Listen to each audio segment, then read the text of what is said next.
Good morning, good morning, good morning. Today is July 28th, and I'm on my way to work. I am a little late, can't lie. I might not be, I don't know. Got to see once we get there. But anyways, I'm on these new meds, and it's too early for them to really work, but I'm trying to find a good way to take them so that they can work better. Yesterday, I decided to take 2 of them at 7 o'clock, and I thought it was going to make me tired. I thought I was going to have an early night, was going to get some good rest, because the medicine is supposed to make me drowsy, it's supposed to make me tired. Why was I up all night to 2 o'clock in the morning? Granted, I was doom scrolling before 2 o'clock, but I had gotten to bed, then I put my phone down, I'm still up, and I'm like, oh, I don't like this. I thought I was going to go to sleep. One thing about me is I would rather be asleep than awake. So I was really pissed all night. Then I started crying because instead of being no contact, I decided to respond. And I got the same results that I was going to get. And I should have just not responded. And the thing is that in my mind, I feel guilty and shameful if I just ignore people, or if I block them out of my life or try to cut them off. Then there was another person who decided it was best to cut me off because I had finally spoke up, like, I'm not about to be your doormat. You're not about to use me. This, not that. They didn't like that. So they decided to cut me off, which is cool because at the end of the day, I've been trying to juggle so many half relationships, half situationships, trying to be a good person. Really, I don't even know if I was being a good person. I think that I really was trying to fulfill my void of being needed, being picked, being chosen, being cared for. That's all I ever wanted, was that reciprocity of I love you, I hear you, I see you. But it's never that. It's always, what can you do for me? Can you do this for me? Can I get this?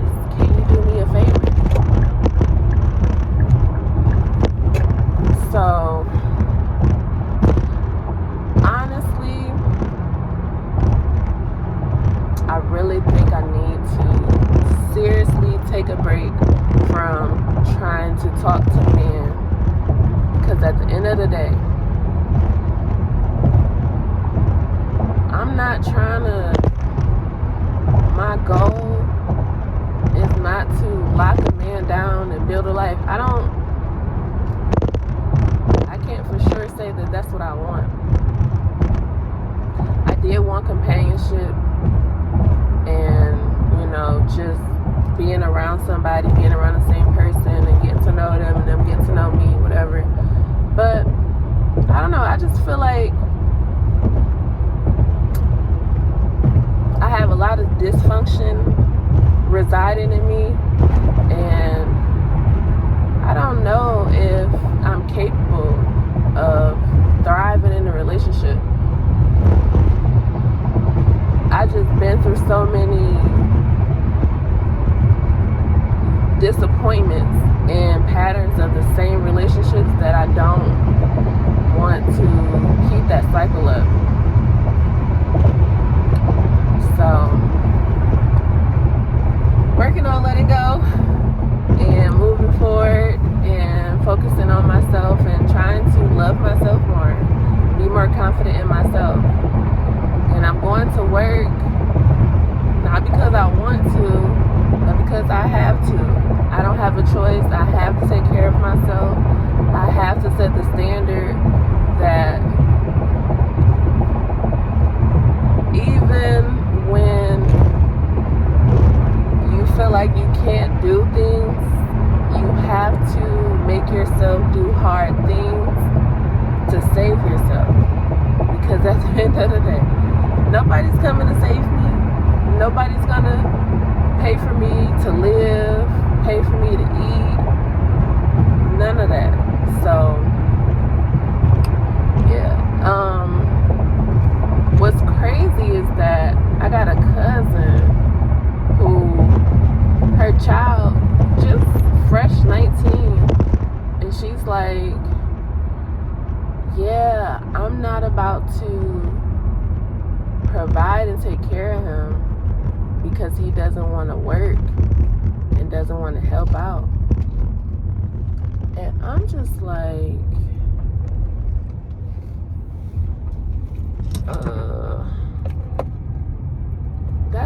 that's really sad, because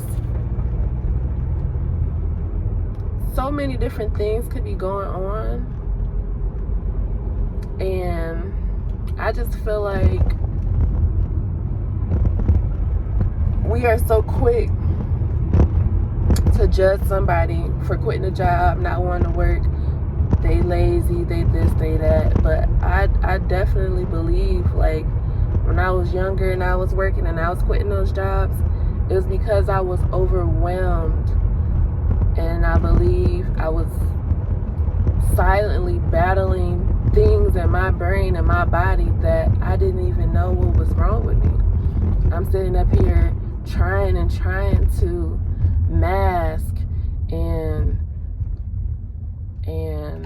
keep up with everybody else, and the whole time it's like it was a struggle. It was a lot for me because I just don't have the same desires. I don't have the same passions. I don't know. I was listening to this girl on TikTok, and I love her lives. She's very positive, but I had to jump off real quick because she was explaining something, and she used the analogy that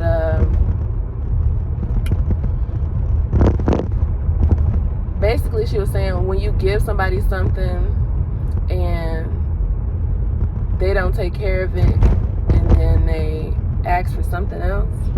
And she was like, our kids, for example, when you buy them $200 pair of shoes and they go and kick rocks in them and play in dirt, and they treat them like they $2 flip-flops. My whole thing is, adults put so much emphasis on how much things cost, and it really takes the joy out of owning things. And I think that's kind of, well, I don't know if I can relate that to me, but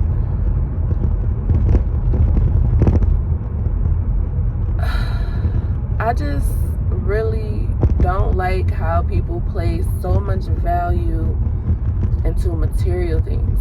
Like, y'all want to buy $200 pair of shoes and you want them to look brand new for 5 years? The shoes are made to be worn. You're going to wear them down and then you'll get another pair. Like, they're not meant to be lifelong treasures. I know some people have like thousands of shoes, and only shoes they wear like 5 times out the year, and they go get them cleaned and do this and that. But I don't know. I'm just not a materialistic person, so I just don't care. And I just don't care about things in general. I don't know. That could be a flaw of mine. I don't know. But more and more each day, I'm just like checking out, and I'm really just observing life and trying to chill out. This medicine has me super calm. Like, it's not a lot of noise in my head right now. I am still ruminating about work, but at the same time, I'm like, girl, it is what it is. It's gonna be what it's gonna be.